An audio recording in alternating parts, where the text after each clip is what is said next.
All right, so this is an awesome opportunity on the Next Up Bodybuilding podcast. We have Duquann, Hinton. Duquann, how are you doing today?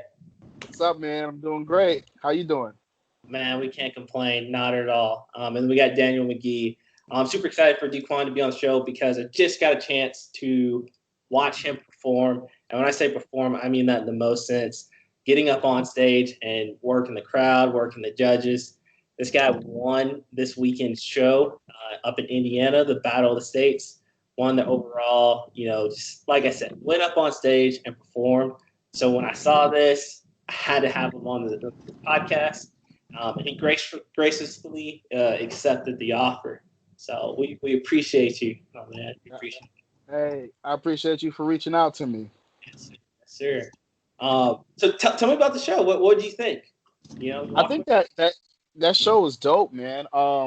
It was ran really, really well. Everybody was real nice. Like it was surprising in a way because we're all competing against each other, but it didn't really feel like that. That cutthroat, competitive. You didn't feel that in the air. You felt it was like all love. Everybody was legit, man. Like I really, really enjoyed it. And then Dave Bowers was awesome. The way he ran it was awesome. The expedites were awesome.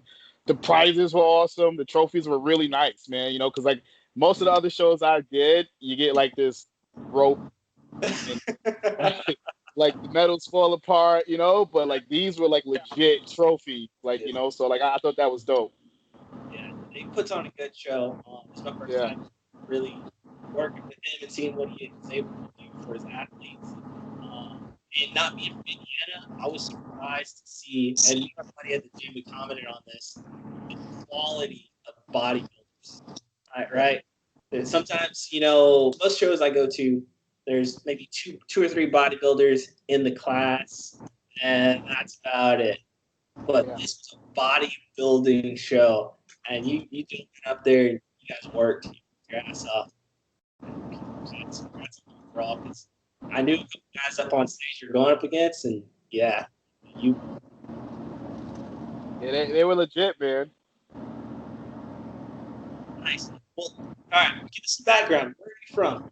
Where are you at? So I'm from New York. I was born in Brooklyn, and I was raised in Brooklyn and Queens. So my parents had me fairly young, um, and they were like, they were experiencing a lot of kind of different kinds of hardships, domestically and also like economically. So they Yeah, sent me to live with my aunt to have like a better life. And the thing is, like, I lived in Jamaica, Queens, with my aunt, which is like the area that she lived in was like upper, lower class, okay. but she herself was like upper middle class, like in terms of how much money she had and her resources, and also her education. So, she kind of nurtured all that in me. So like like for instance, I knew how to read before I even went to like kindergarten. I knew how to read already. And I played like the piano and all that kind of stuff. I played at Carnegie Hall when I was young. So like, yeah, man. So like she like really kind of like put that in me and stuff like that. So that's like where I came from. That's where I grew up. Um, Shout out to all the great aunts and uncles, all the family members that do their part. I hope she's not too disappointed that you're not playing in Carnegie Hall anymore instead your shirt in Carnegie Hall. Yeah, no, she actually she passed away when I was 12. Sorry to hear But that. I think yeah, thank you. I think she would be really proud of me, because yeah, I'm into bodybuilding now, but like I've done a lot of other things in my lifetime. Like I had a few, I had like a little stint of hiccups, like where I would get in. Hold on, we lost you there for a second. What's up? We lost you there for a second. Oh, can you hear me now? Yeah, we can hear you now. All right, where you want me to go? Where did I break out at? He had a couple hiccups. He said, Yeah, I had a lot of little hiccups in my like teenage years. I got in trouble a lot with the law, house arrest, juvie.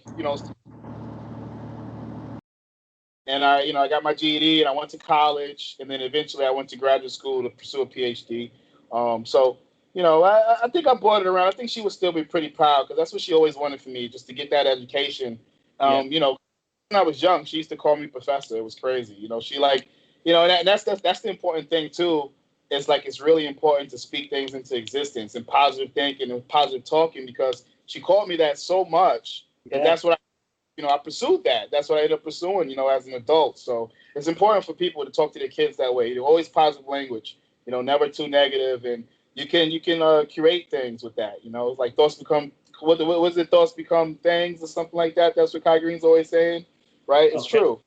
Yeah, it's related to that. Like you put that idea in your head and you say it enough, and it become a reality. Gotcha.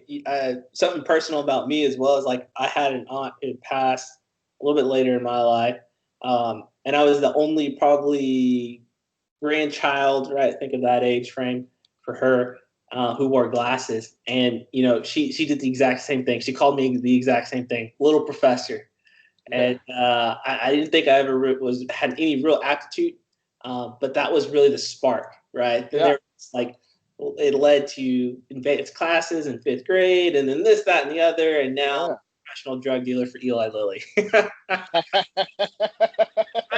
I think she's still pretty proud of me, right? Yeah. Of course. Yeah. So you mentioned you got your graduate degree earlier in psychology. Is that right? Well, I got into the PhD program in psychology, and I finished most of my coursework. I had a 4.0 GPA, and like one day I kind of just woke up and I realized that I wasn't really happy. Like I was doing it, but I was doing it and I liked it. I was passionate about it, but the reason why I was in that program in that school was because everybody that cared about me wanted me to do that, so I did it to kind of make everybody happy. But it wasn't really what I wanted to do. And then on top of that, like because the thing about when you're in a PhD program and to finish the program, you have to complete a dissertation. Yes, and what sir. a dissertation is supposed to be, it's supposed to be a new piece of knowledge that no one ever came up with that is true. And my whole thing is if I'm gonna write about people, anything about any kind of human dynamic, but I've only lived in New York and I only know other New Yorkers and I don't know anybody, I never had any real other experiences outside of a textbook or a journal article. I didn't feel like I would have the authority to write something like that. You know what I'm saying? So I joined the military to like get those kind of experiences. So I joined the military, and I've been in the military ever since. Like I didn't finish the PhD. I left like after finishing most of my coursework. But then when I was in the military, we have like TA tuition assistance and stuff like that. So I used that to get a master's in human relations, and I got a few other degrees along the way. But I've still yet to go back and finish the PhD, which I will. I do plan on doing that. I started it when I was in Korea, but that was like a bad idea, man. Korea is like party central, bro. Yeah. Like to try to do something like that there is like rough, So like I didn't quite get it together all the way there, and then I kind of stumbled along the bodybuilding thing, and I've been kind of focusing real hard on this since then, Yeah, you mentioned something earlier about not finishing your PhD the first time around. It kind of reminds me of like you can't force anyone to be a bodybuilder. You can make your kids play baseball or football for a couple hours a day, but bodybuilding is all day long. You got to have your heart and soul into it. And I would only imagine that's the same thing with a PhD program, right? 100%. It doesn't matter how smart you are, if you're not in it like that, you can't, because it's like your whole being is that. It's just like bodybuilding, like you said. Your entire being has to be, focused on that, or else you're just not going to finish. So, yeah. Dude, and thank you for your service. Thank you for your appreciation. Yeah, man. I hope you learn. I hope you joining the military. You got the experiences you were looking for. Yeah, that and then some. Yeah.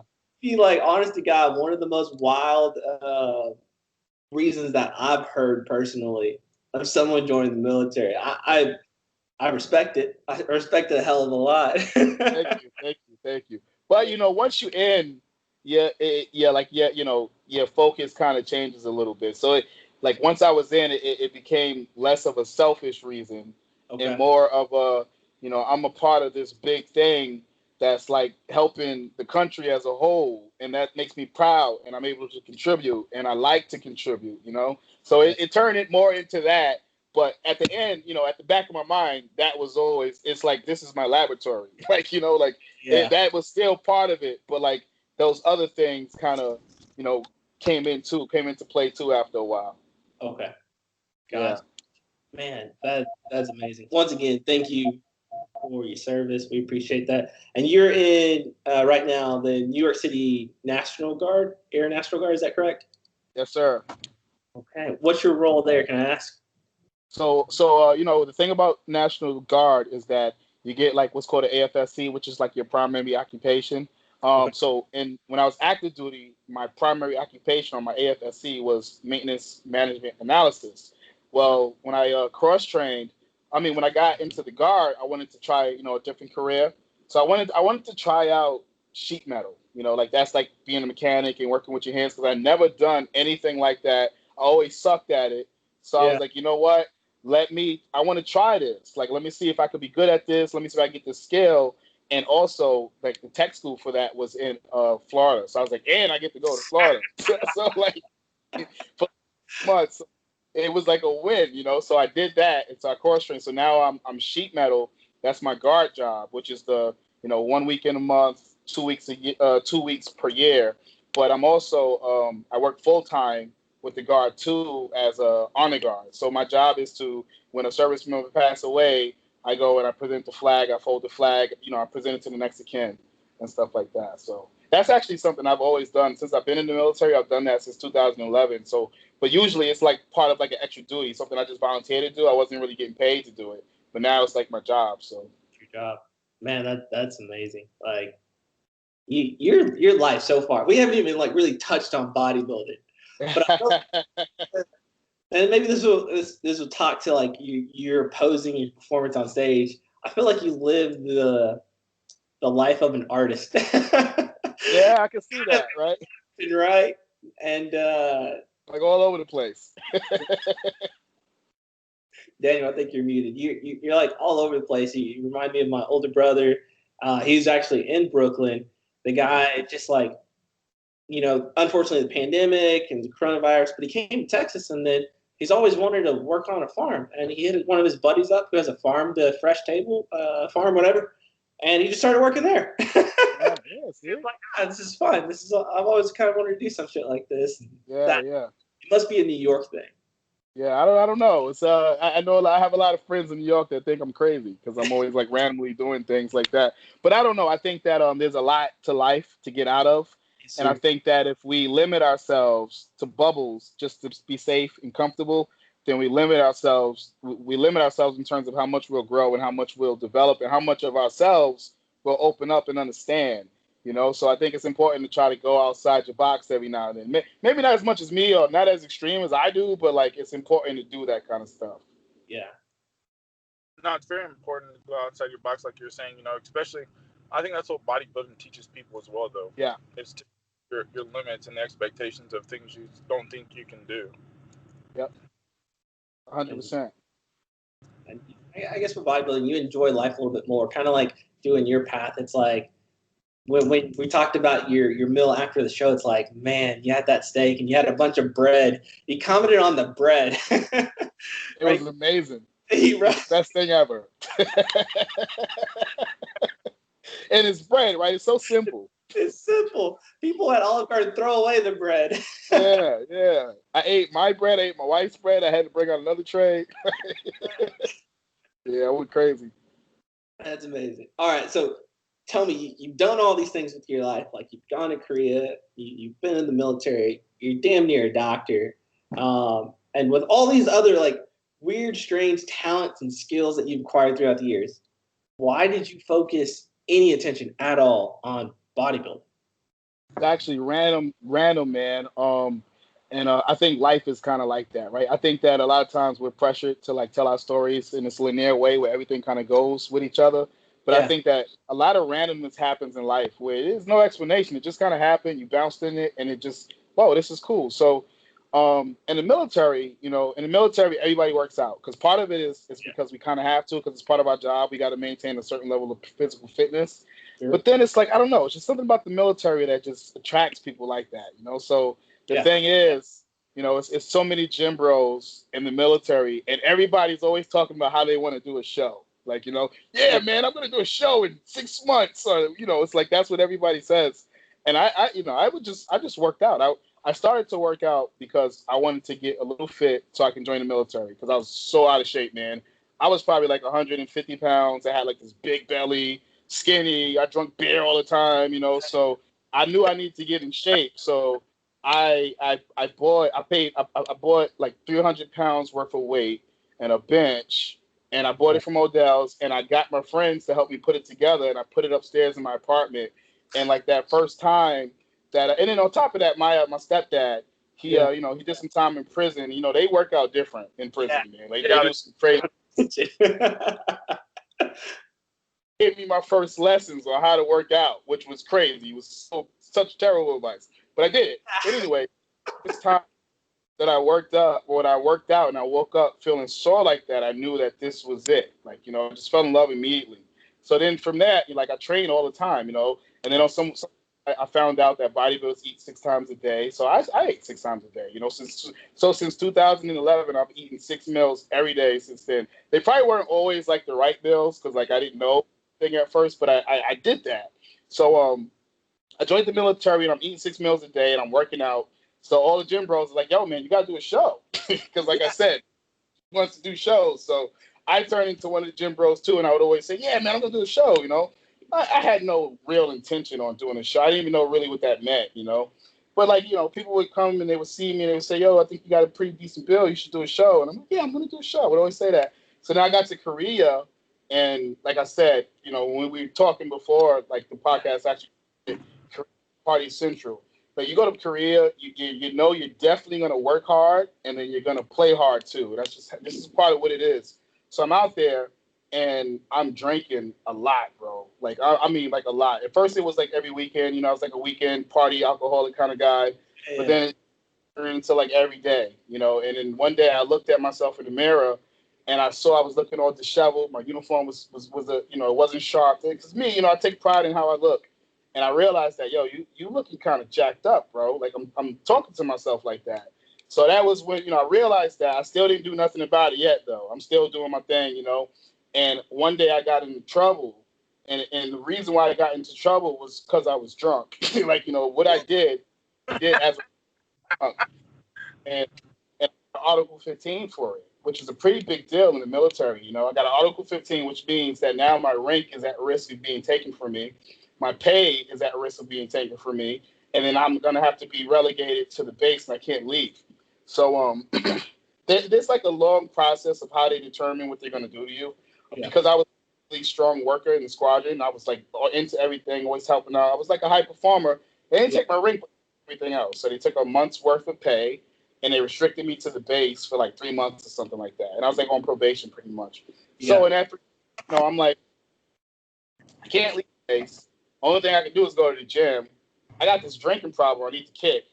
I know if I actually get ready for this show, I can't drink because I'm doing the show. Like, so, and then a friend of mine was actually doing it too. So like, I was like, okay, I can do the show, that'll help me stop drinking. And then, I got my friend here that we can support each other while we prepping for it, So I'm prepping for the show. I got like this woman to help me out that I kind of knew of. I met her in Korea. Well, I knew of her from Korea, but she had already left. So I hit her up on Facebook. She agreed to help me. And then, I prepped for my first show, while I was in Korea. And it was I think it's New Jersey Championships or something like that. I did lightweight bodybuilding, open and novice. And I won my class in both. And then the rest is history. Like once I was up there and I felt that, I knew that was it. Like that was something that I was meant to do. I felt like that was what, whatever it was, that was what it was missing in my life, and since I started training and stuff like that, I haven't really drank since then. So it kind of helped me. I guess I kind of replaced one addiction with another one, but like this one is, I think, more positive, so I'm happy about that. It's got a better outcome, that's for sure. Yeah. Talk to like we talked about being a performer, like, man, we all know what it's like to be up on stage and like, we like that. I don't know what it is, but there's something special about being up on stage. 100%, man. For real. So what was your first year competing? What year was that? Man, what was it? I feel like it was, so we're in 2020. I think it was 2014, I want to say. Okay. So been competing for about 6 years now. Yes, sir. Plenty of time on stage. You got, you're posing down. Who actually tell us more about the prep? Like, who does your prep? Who does your posing? Because that shit was flawless on stage. I appreciate that, man. I worked real hard on it. The funny thing about my posing is that posing was the hardest part of bodybuilding for me, man. Because the thing about me, and it probably doesn't look like it on stage, I think because I work really hard on it. So hard work has a way of looking like talent, but it's not real. Like, it's just that I work. I'm not. So, and I mean that because, like, if you see me in a club trying to dance, man, I got like 5 feet. Like, what I mean? I'm like the most uncoordinated brother you could ever come across, like, for real. So, yeah, man. So but at the same time, I knew what posing was, right? I used to, I love watching the posing videos of all the old, the old school great posing artists. So it was something that was always special to me, and it was close to my heart, and I wanted to do well at it. So, like, I got a posing coach, Denise Ponce, to help me out, and she's kind of like brought me to where I am now. That, and of course my own hard work. Like I put hours and hours and hours into practicing and making sure everything is perfect. Well, I try to make sure everything is perfect, watching my angles, and I got, a better sort of gracefulness now. But it wasn't always like that, it was a developmental thing. No, I feel you on that. It definitely takes practice.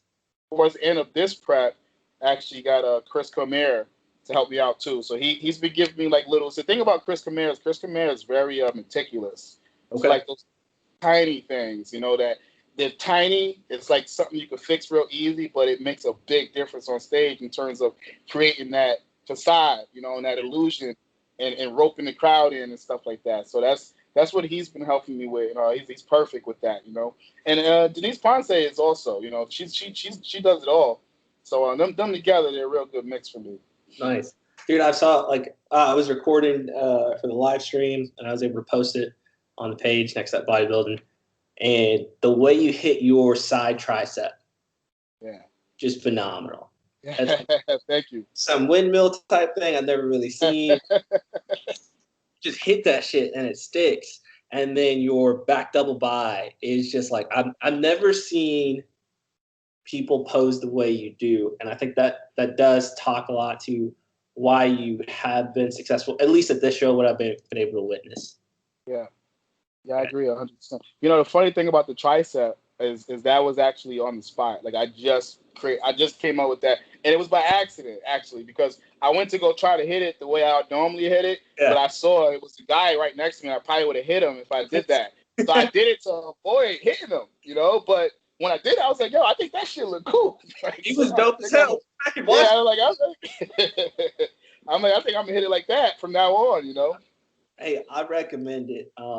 Because you really held your own. Like you talked about posing, like these little tweaks. You're not the biggest guy on stage, right? No. That's okay. But you're posing. Gary Udick, he saw that. He saw your shredded glutes, which we always appreciate over here. He moved you right in the middle, right? Between Justin and Quincy, right? Those are two guys I know personally. And I was like, oh, man, this guy's really good. That's the bodybuilding one, right? That's the that guy was a truck, man. He's massive. Yeah, Quincy's a big boy. He's a big boy. Man. And then when you get over to you did the classic as well. That's Jay Hawk. Phenomenal guy as well. But your posing really stood out. Tell me more about this prep, because we've all are experiencing coronavirus, one way or the other. Job loss, not being able to compete, all these different life events are changed. But you've somehow made it to the stage in August. How are you able to do that? And you said you worked with here? Or not, Cito. Yeah, Chris Aceto. I've been working with Chris Aceto since December of last year. I didn't really tell anybody that I was working with him because in the past I had like a lot of negative experiences with coaches for different reasons, but and basically it all falls down to, as an amateur coming up, you see like the pros, you see the really good guys, and you're like, man, who's working with that guy? Maybe they can make me look like him. Yeah. And they rope you in with the good looking guys, and then you come in and they ignore you, like. Yeah. So I kind of was experiencing some of that. So I didn't want to get my hopes up too high with Chris Aceto. So I didn't really tell anybody, And but yeah, he's been the man. He's been really really good. You know, it's like within the first 2 weeks of working with him, my body changed dramatically. You know, like if you saw the pictures I sent him for the first time, like the first set of pictures, I had like this real angular look. I looked stringy. You know, there was no pop nowhere because I was over dieting. I was doing too much cardio. I was just doing too much of everything, which was Yeah. based on like a program that the previous coach was giving me. It was it wasn't a program that was right for me, but he made his adjustments and yeah, things took a turnaround. But then again, at the same time, I still didn't want to get my hopes up too high because I'm Yeah. like, man, I don't know. You hear the rumors about Chris Aceto. They're all wrong, though. It's crazy. Like, yeah, he's going to ignore you if you work with him, man. You're not Sergio. You're not this one. He's going to send you a meal plan once a month, and he's going to talk to you once every other month or some crazy stuff like that, which is like so far from the truth, man. This whole prep, I've been sending him pictures like every 2 days and sometimes every day. He gives like on the spot changes. It's like what your body needs, he kind of takes you there. So, yeah, it's been great, man. So he's been helping me with the diet, with the training. You know how like the gyms have all closed and all that kind of stuff in New York. But I was fortunate enough to know people who own gyms, so they would like let me come in and do what I got to do. So like I had a few of those kind of gyms, and more recently, like the past 2 months, our gyms, the military gyms, opened up. So I was good at that point. So that's kind of like what I've been doing training wise to keep my training up. So I never really missed a beat with anything. Okay, that's another reason why everyone should join the military. Yeah. But it was crazy. The only difficulty was that I kept locking into shows and they kept getting canceled. Yeah. You know what I'm saying? So and I felt a little bad for Chris Aceto because now he's taking my body like it's right there. And now you got to switch up everything all over again and kind of do it all over again. So I'm like, damn, man. But he made it work. Yeah. You talking about Chris, like the first 2 weeks, your body responded. Like without like giving away, I don't know, maybe some trade secrets. Like what is it about maybe that style of coaching that you think really propelled you? I think that like I said, if Chris Aceto is like he's very moderate with stuff.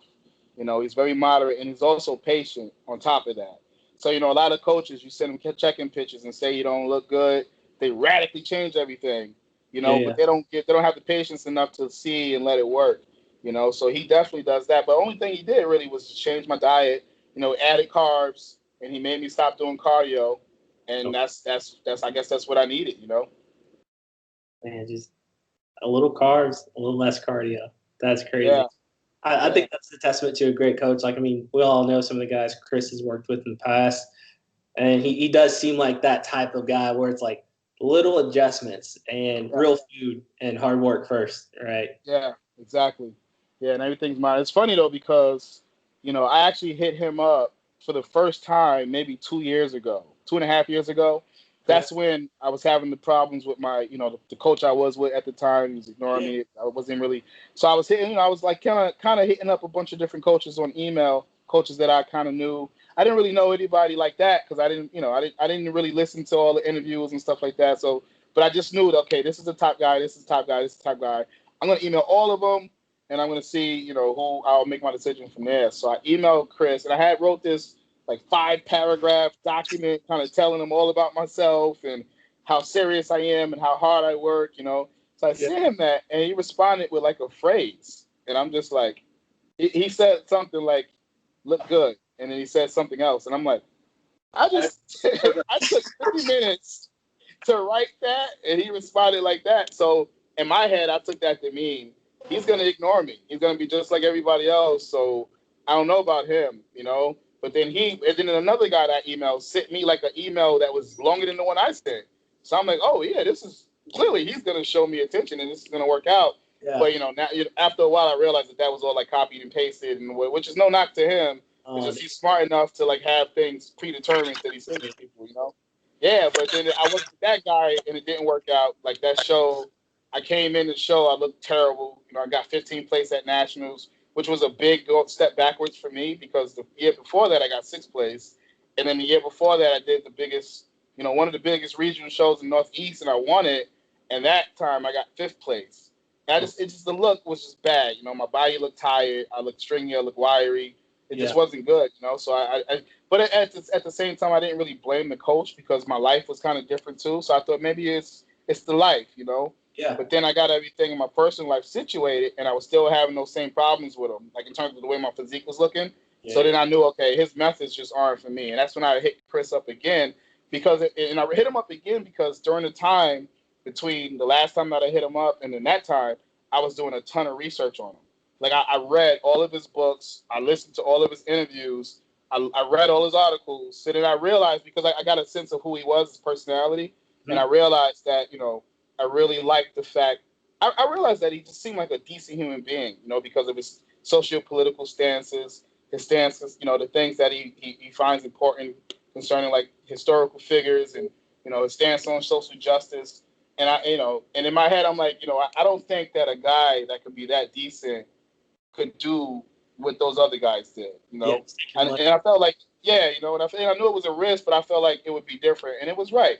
You know, it's definitely, you know, as a result, like, just from all those past experiences, now it's like I'm at a place in this bodybuilding thing where I'm not, you know, I choose to never work with anyone that I don't think is a decent human being. You know, like, you got to be a good person, because look, it never went right. You know, anytime I work with someone who I had an inkling of, this person's probably not a good person, it always goes wrong, you know? So you live and you learn, though, you know? I don't even remember what you asked me. What did you ask me? It was probably something like that. Okay.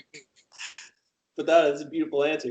Another question I was thinking about, like, all right, Chris got you super dialed in, super sharp, but, you know, I think Chris could take a sea whale and bring him in just as good, right? There's something about your training and your training methodology, because your structure is just, it's either God-given or hard work, more than likely a mixture of both. Well, how do you attack the gym? I know you know, COVID was weird for everyone. But what's your methodology when you walk in? What are you thinking? So I think that the way that I approach everything in terms of bodybuilding is all deliberate. You know, like, it starts with a vision in my head of where I know my body can go and what it could look like, and that's the end result. That's where I want to go. So everything that I do, every movement that I make in the gym, you know, every decision I make in terms of the jobs I choose, is all geared towards that end. So when I go in the gym, you know, I don't just go in there and just randomly do things. You know, my training is very structured, very laid out, and I've grown to realize that low volume, high intensity training works well for me. So I get in there, hit it hard, hit it heavy, go home and eat. You know, that's just what works for me. I used to do the whole, you know, high volume things, and that's what makes me look stringy, and I lose the pop, and I don't really grow training that way. So, like, yeah, it's like kind of like Dorian Yates, like, you know, Dave Palumbo kind of style. That kind of style of training works really well for me. Okay. That's awesome. And then, you know, on top of that, I log everything in the off season. You know, I log everything, and I make sure when I go in the gym, okay, if I did 315 on the back rows for 10, this next week I want to do 12, and if I could do 12, the next time I want to go up in the weight. You know, it's like I'm always striving to make sure I'm going a little bit more intense every workout. Yeah. And I think that ensures that my body is going to grow. Yeah. You know? Definitely. I like it. Yeah, there's always, it feels like bodybuilding community, we've kind of split, right? Either you're on that camp, high intensity, low volume, or intensity, high volume. Now, a caveat to that is that I do certain movements that I do high volume, like 20 reps or something like that. I'll do drop sets. I do a mixture, but it's primarily low volume, high intensity. I got to say that. Okay. Gotcha. Yeah. You talked about your national runs. So you've been to nationals 3 times. I hope you're planning on a 4th. I think I read twice.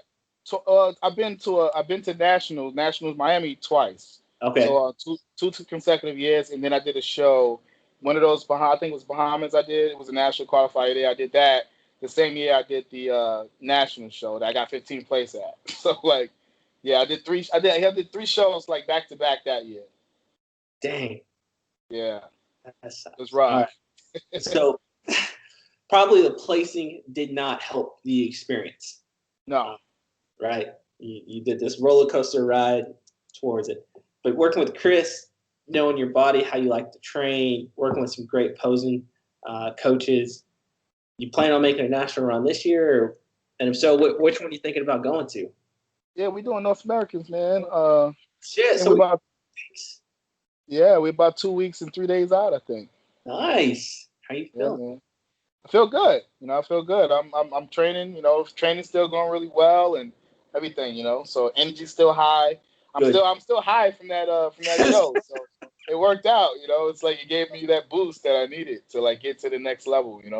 Definitely. I mean, coming off of an overall win definitely propels everyone. I mean, I won an overall in Texas, and then the Nice. following year, 6-7 months later, we made our national run, and yeah, got the card. Uh, I thought you were gonna say something different, though. I thought you were gonna say You you're thought high off of that steak and bread that you ate on Sunday. that's true too. That's true too. Man, that's awesome. So, all right. So when you go to North Americans, oh my God, that's a beautiful show, right? So you just got judged by Gary. Gary he didn't give you. You earned the overall, and then you're going to Gary's show, which I hear is like a great ran show. Like they're going to give you text messages when your class is coming on. And they lead you everywhere you need to go. I think I understand the master plan a little bit more now. This was a very strategic play coming to Indiana. I was, yeah. Well, no, I didn't think about that. I didn't realize he would be there. No, look, I came to that show. I guess this is more of my random nature. I came to that show because Will was shooting that show. He's my friend and I love his work. Okay. So I followed him there. That's why I went there. Yeah, but it just so happened that, that it just so happened that, Gary Unit was the head judge there. It works out. It worked out. It worked out well for you. Man, that's awesome. All right, so when you get to Pittsburgh in a couple weeks, what class are you gonna do? I'm gonna do open classic. I'm gonna do open bodybuilding, and I'm gonna do masters classic. And I'm gonna do masters bodybuilding. Okay. Yeah. We're shooting for the open. What's up? We're shooting for the open.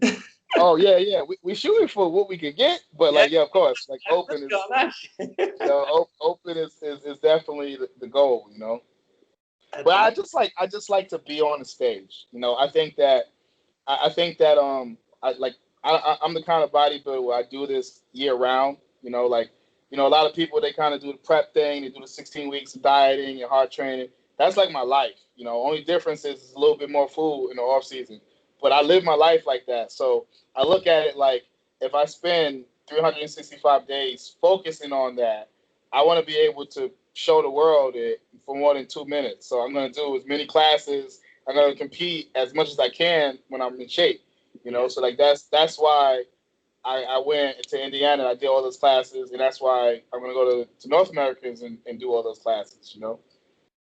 That is the one rationalization I've ever heard that makes sense, and I can agree with. Is like, yeah, you bust your ass all year, right? Like, you should be able to show your physique more than just for 2 minutes on stage. Yeah. And little posts you make on Instagram, right? Yeah.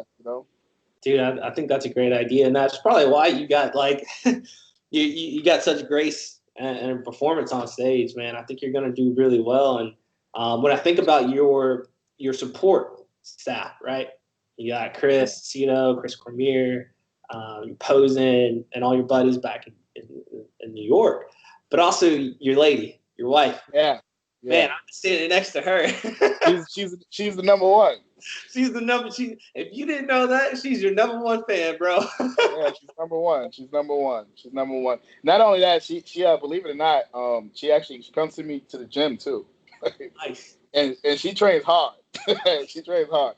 So it keeps me on my toes because she's so strong, and she recovers really quick. So it's like, of course my weights are heavier, but like relatively speaking, she's working just as hard as I am.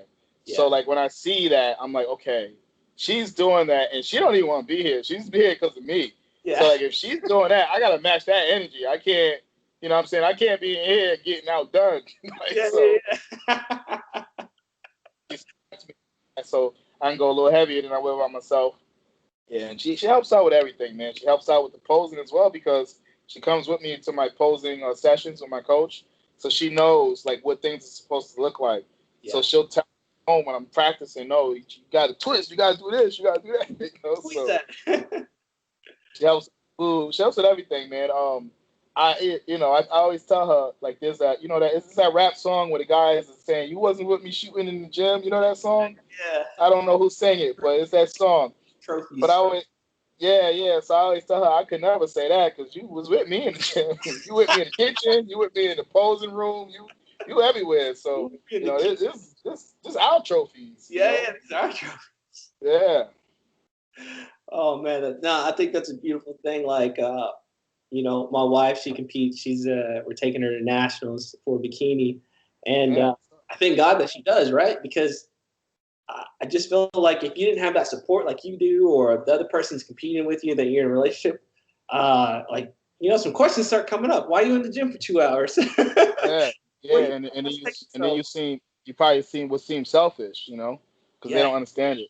You definitely seem selfish. So I mean, kudos to you, bro. I'm super happy for you.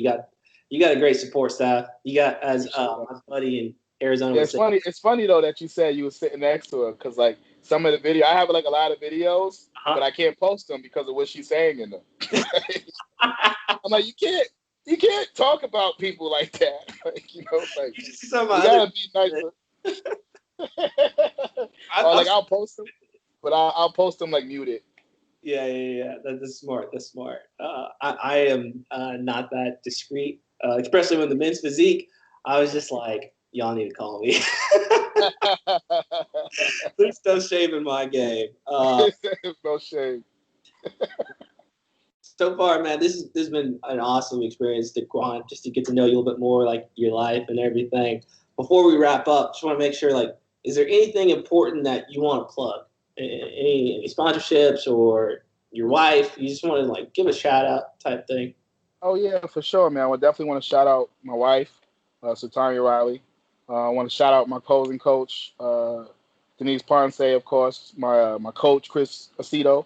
Yeah. All the guys on the base that that roots for me and make sure everything good. And sometimes they be in the gym yelling chant while I'm training to make sure I squeeze out those extra reps. So I appreciate that, and I just appreciate everybody who ever showed me love and helped me out. And believe it or not, I also appreciate the people who didn't believe in me, because sometimes when those sets are rough, I think about the naysayers, and it helps me squeeze out a little bit. So I use all the energy I can get. I use, man.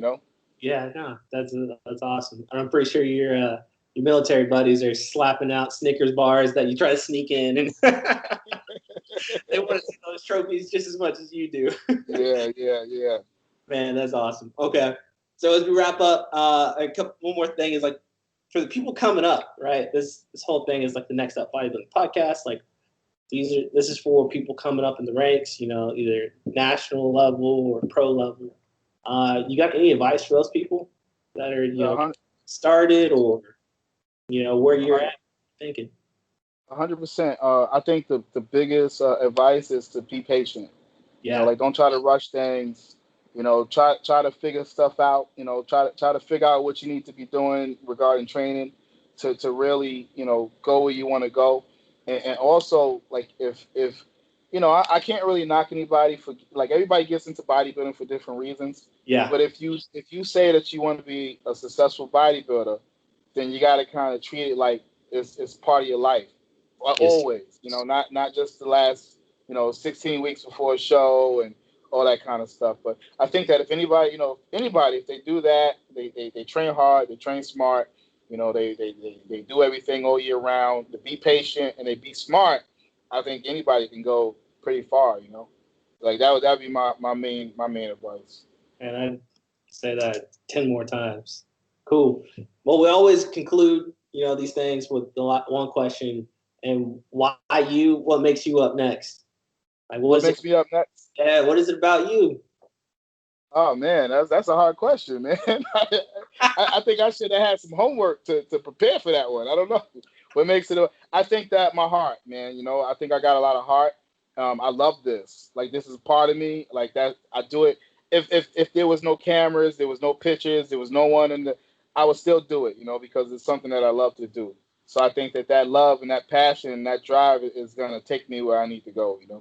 Because at the end of the day, when you deep in a prep and it's rough, you got no energy, you know what I'm saying? Like, wanting to be an Instagram star wanting the fame is not going to get you through. You know, that love and that passion is what's going to get you through. So I think that because I have that love and the passion, that's why I'm next up. Man, that is beautiful. I think that's more than enough. We're going to end it right there. Duquann, thank you so much, man. We look forward to seeing you at North Americans. Send us some pics, bro. Like, we'll do. I think you got it in the bag. Appreciate that. Yo, thanks for this interview, too. It was a pleasure talking to you. It was a pleasure meeting you. And I wish you the best, too. And your pro shows, you say 2 weeks out. 2 weeks out, right? I got 3 days or so. Oh, 3 days. Wow, you doing this, man? Hats off to you. I don't know. Well, I just got some carbs like a little bit yesterday, a little bit today. So I was like, I could do one interview. Well, best of luck to you, man. I think you're a good dude. This is a really cool thing you're doing too. So I wish you the best of luck with it. Thank you, sir. Hey, we'll talk to you later. All right, man. Have a good one. You the same. Bye.